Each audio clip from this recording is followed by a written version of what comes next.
एक हल्की नीली चमक के साथ ध्रुवांश एक नई जगह पर प्रकट हुआ। उसके हाथ में डीमन सेज सोट थी जो किसी पिघले हुए लावे की तरह लाल चमक रही थी।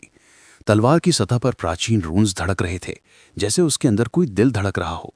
ध्रुवांश ने चारों तरफ देखा। वो एक बंजर चट्टानी इलाके में खड़ा था। हवा में सल्फर की गंध थी और आसमान का रंग गहरा सलेटी था।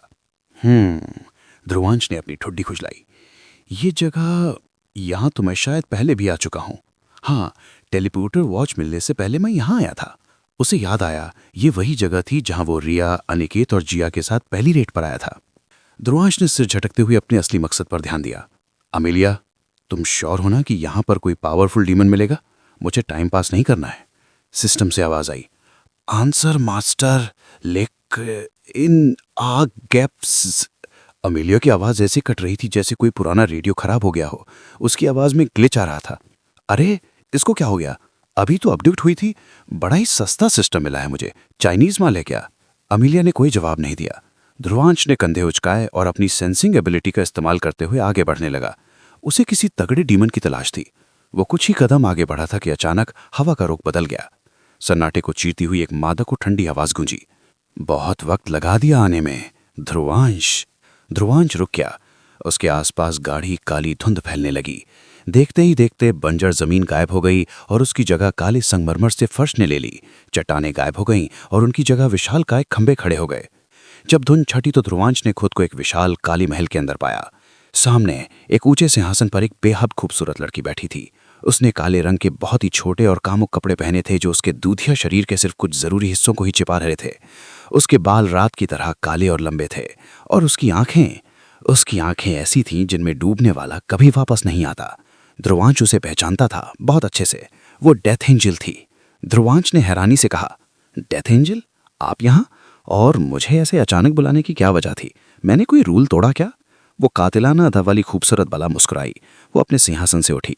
सिंहासन ध्रुवांश से करीब 100 मीटर दूर था, लेकिन जैसे ही उसने अपना एक नन्हा सा कदम आगे बढ़ाया, शू, पलक झपकने से भी तेज रफ्तार वो सीधे ध्रुवांश के बिल्कुल सामने खड़ी थी। इतने करीब कि ध्रुवांश उसकी ठंडी सांसें महसूस कर सकता था। डेथ एंजल ने अपनी नाजुक उंगली ध्रुवांश के माथे पर रखी और धीरे धीरे उसे गले तक फिराया। उसने नशे में डूबी आवाज में कहा, पहले से कितने ताकतवर और खूबसूरत हो गए हो। अब लग रहा है कि तुम्हें चुनकर मैंने कोई गलती नहीं की है। तुम परफेक्ट बन रहे हो। ध्रुवांश थोड़ा अनकंफर्टेबल हो गया। वो एक कदम पीछे हटा। लेकिन आपने तो कहा था कि आप मेरे डेमी गॉड बनने के बाद मुझसे मिलेंगी, तो अभी क्यों? डेथ एंजल की मुस्कान थोड़ी और गहरी हो गई। क्यों? क्या मैं अपने होने वाले साथी से मिल नहीं सकती? उसने ध्रुवांश की आंखों में देखा। और वैसे भी तुम आजकल बहुत सी लड़कियों के साथ घूम रहे हो। तुम भूल गए क्या? मैंने बोला था कि तुम सिर्फ मेरे हो। ध्रुवांश चौंक गया। आपको ये सब कैसे पता? आप मेरी जासूसी कर रही हैं? फिर उसने हिम्मत करके कहा, और वैसे भी आपने बोला था कि आप मुझे पसंद नहीं करती, शादी नहीं करना चाहती। आपने कहा था कि मैं आपका हूं का मतलब मुझे फ्यूचर में पता चलेगा। अब आप अपनी बात से पलट रही हैं। ये सुनकर डेथ एंजल की मुस्कान फीकी पड़ गई। उसकी आंखों में एक अजीब सी चमक आई। इसे सब कुछ याद है क्या? उसने मन ही मन सोचा। मुझे उस वक्त क्या पता था कि ये मेरी उम्मीद से भी ज्यादा कमाल का निकलेगा। इसकी आंखें, इनमें एक अलग ही आग है, एक जुनून है, जैसे ये पूरी दुनिया पर राज करना चाहता हो। डेथ एंजल ने खुद को संभाला और ध्रुवांश को घूरा। पहले मैंने जो भी बोला वो भूल जाओ, उसने हुक्म देने वाले अंदाज में कहा। नियम मैं बनाती हूँ और सच ये है कि तुम मुझसे पहले मिले थे, इसलिए तुम पर सबसे पहला हक मेरा है। ध्रुवांश चुप रहा। वो जानता था कि बहस करने का मतलब है मौत। ये लड़की यानी देवी मूनलाइट रेल्म और हंटर ऑर्गेनाइजेशन को अकेले खत्म करने की ताकत रखती है। डेथ एंजल का मूड फिर से बदल गया। वो मुस्कुराई। डरो मत, उसने मीठी आवाज में कहा। मेरा तुमसे जबरदस्ती करने का कोई इरादा नहीं है, अभी तो बिल्कुल नहीं। उसने अपना हाथ आगे बढ़ाया। उसकी हथेली में काली ऊर्जा की गेंद प्रकट हुई। ये ऊर्जा इतनी सघन थी कि आसपास की रोशनी को सोख रही थी, और बिना कुछ बोले उसने वो गेंद सीधे ध्रुवांश के सीने में दे मारी। तुम! ध्रुवांश किसी तिनके की तरह हवा में उछला और दूर चक्कर गिरा। आह!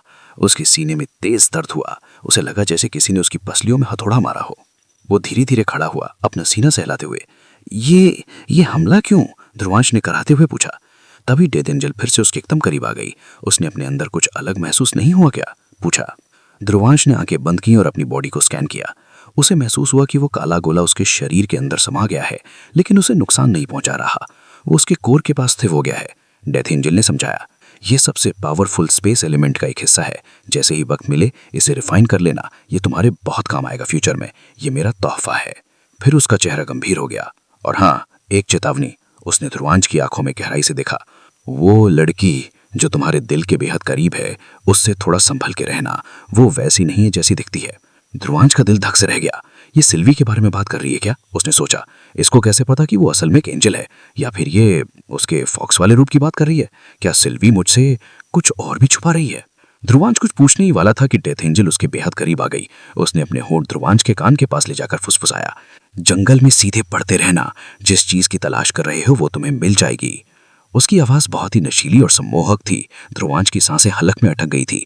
ऊपर से डेथ एंजल के कपड़े और ये अदाएं, उसका सख्त लौंडे वाला संकल्प डगमगा रहा था। ध्रुवांश ने मनी मन खुद को थप्पड़ मारा। अरे यार, इन सबको मैं ही मिलता हूं क्या? एक तो ये इंसानी बॉडी, इसकी अलग ही ख्वाहिशें हैं। Control Dhruvansh, control. तभी डेथ एंजल मुस्कुराई। उसने बहुत ही नजाकत से अपने होठों से ध्रुवांश के होठों को छुआ। बस एक हल्का सा स्पर्श, और अगले ही पल वुफ, वो हवा के झोंके की तरह गायब हो गई। महल गायब हो गया, धुंध छट गई। ध्रुवांश ने आंखें खोली। वो फिर से उसी बंजर जंगल में खड़ा था जहां से उसे बुलाया गया था। उसके गाल पर अभी भी वो स्पर्श महसूस हो रहा था, और सीने में वो स्पेस एलिमेंट धड़क रहा था। अजीब औरत है, ध्रुवांश बड़बड़ाया। मारती भी है और प्यार भी करती है। और वो चेतावनी सिल्वी के बारे में। उसने सिर झटका। छोड़ो, अभी टीमन पे फोकस करते हैं। डेथ एंजल की सलाह मानकर ध्रुवांश जंगल में सीधे आगे बढ़ने लगा। काफी देर तक चलने के बाद उसे आगे कुछ हलचल दिखाई दी। एक खाली जगह पर इंसानों का एक ग्रुप बैठा था। वे आग जलाकर खाना पीना कर रहे थे। पूरे 10 लोग थे। ध्रुवांश ने तुरंत अपनी लाल तलवार वापस अंगूठी में रख ली ताकि ज्यादा अटेंशन न मिले। उसने अपनी एनर्जी को भी दबा दिया। वो उनकी ओर बढ़ने लगा। उसे अपनी ओर आते देख ग्रुप में से 2 लोग खड़े हो गए और हथियार तान लिए। कौन है तुम, और यहाँ क्यों आए हो? यहाँ हम लोग शिकार कर रहे हैं, हमारे रास्ते में मत आना। ध्रुवांश ने एकदम भोला भाला मासूम चेहरा बनाया। उसने हाथ ऊपर किए। अरे भाई, मैं तो एक आम हंटर हूं, लो रैंक का। उसने अपनी जेब से अपना पुराना आईडी कार्ड निकाला और उन्हें दिखाया। कार्ड पे लिखा था, नाम ध्रुवांश, रैंक लेवल 1 स्टार। उस कार्ड को देखते ही वो दोनों और पीछे बैठे बाकी लोग जोर जोर से हंसने लगे। लेवल 1? ओ भाई, ये तो बच्चा है। वे सभी भी कोई बहुत बड़े अंदर नहीं थे, लेकिन उनमें से कोई भी 5 स्टार से नीचे नहीं था। उनके ग्रुप में 2 खास लोग भी थे, एक हीरो लेवल हीलर और एक हीरो लेवल हंटर। ये टीम किसी भी लेवल 2 डीमन पर भारी पड़ सकती थी। वे सब ध्रुवांश का मजाक उड़ाने लगे। अबे ओए, एक मोटे हंटर ने कहा, तुझे घर में बैठकर कार्टून देखना चाहिए। तू यहाँ क्या करने आया? ये डेंजर जोन है, तुझे यहाँ एंट्री कैसे मिली? कम से कम एक हीरो लेवल के हंटर के बिना यहाँ एंट्री नहीं मिलती। ध्रुवांश ने एक दुखी शक्ल बनाई। मैं अपनी टीम के साथ था, लेकिन मैं उनसे बिछड़ गया। शायद मैं रास्ता भटक गया। ये सुनकर दूसरा हंटर हंसा। भाई, मुझे लगता है उन्होंने इस कचरे को जानबूझकर पीछे छोड़ दिया होगा। ये उनके लिए बोझ ही होगा, कौन पालेगा इसे? सब फिर से हंस पड़े। तभी एक रौबदार आवाज ने उनकी हंसी पर ब्रेक लगा दिया। बस करो। वहीं पास के पेड़ के पास से खड़े होते हुए 2 लोग वहां आए, एक लड़का और एक लड़की। लड़के ने सिल्वर आर्मर पहन रखा था जो चमक रहा था। उसके चेहरे पर एक अलग ही तेज था। लड़की ने गोल्डन आर्मर पहना था जो उसकी फिगर को बहुत अच्छे से उभार रहा था। वह भी बेहद खूबसूरत और खतरनाक लग रही थी। लड़का, लीडर, सभी को घूरते हुए आगे आया। भले ही इसकी ताकत कम है, लेकिन तुम लोग किसी का ऐसे मजाक नहीं उड़ा सकते। हम हंटर हैं, गुंडे नहीं। उसने हुक्म दिया, जाओ सभी सामान पैक करो, हम आगे बढ़ेंगे, और दोबारा ऐसी हरकत की तो टीम से बाहर कर दूंगा। ये सुनकर सभी हंटर्स की सिट्टी पिट्टी गुम हो गई। वे तुरंत खड़े हो गए। Okay leader, sorry leader. वह लड़का जिसका नाम आर्यन था, ध्रुवांश की ओर बढ़ा और अपना हाथ आगे बढ़ाया। उसके चेहरे पर एक दोस्ताना मुस्कान थी। हाय, आर्यन ने कहा। मेरा नाम आर्यन है। मेरी टीम के बर्ताव के लिए मैं माफी चाहता हूँ। ये सभी मेरे गिल्ड मेंबर्स हैं। हमने अभी एक नई गिल्ड बनाई है, और एक गिल्ड के तौर पर ये हमारी पहली रेड है। थोड़े उत्साहित हैं ये लोग। ध्रुवांश उसके इस व्यवहार से हैरान था। उसने हंटर्स की दुनिया में बहुत कम ही ऐसे लोग देखे थे जो पावरफुल होने के साथ साथ इतने नरम स्वभाव के हों। ज्यादातर लोग तो ताकत के नशे में चूर रहते थे। ध्रुवांश ने मुस्कुराते हुए हाथ मिलाया। कोई बात नहीं मिस्टर आर्यन, मुझे बुरा नहीं लगा। वैसे मेरा नाम ध्रुवांश है। आपसे मिलकर खुशी हुई। तभी आर्यन ने एक प्रस्ताव रखा। ध्रुवांश भाई, आर्यन ने गंभीरता से कहा, तुम अपनी टीम से अलग हो गए हो। ये इलाका सुरक्षित नहीं है। ये लेवल 2 एरिया है, लेवल 1 से कहीं ज्यादा खतरनाक। तुम अकेले यहाँ 1 घंटे भी नहीं टिक पाओगे। उसने अपनी टीम की ओर इशारा किया। इसलिए हमारे साथ चलो, हम तुम्हें सेफ रखेंगे। जैसे ही हमारी रेड पूरी होगी, हम तुम्हें सेफ्टी के साथ टेलीपोर्टर सेंटर तक पहुंचा देंगे। उसने थोड़ा झिझकते हुए आगे कहा, बदले में तुम चाहो तो हमारी छोटी मोटी हेल्प कर देना।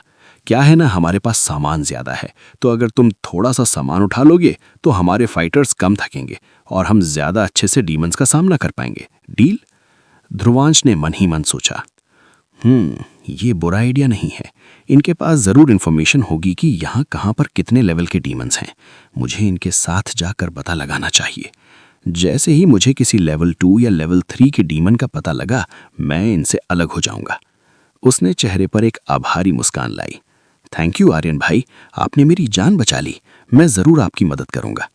ध्रुवांश ने अपना एक्टिंग मोड ऑन रखा और उनके ग्रुप में शामिल हो गया। उसने एक भारी बैग, जो असल में उसके लिए रुई जैसा हल्का था, अपनी पीठ पर लाद लिया।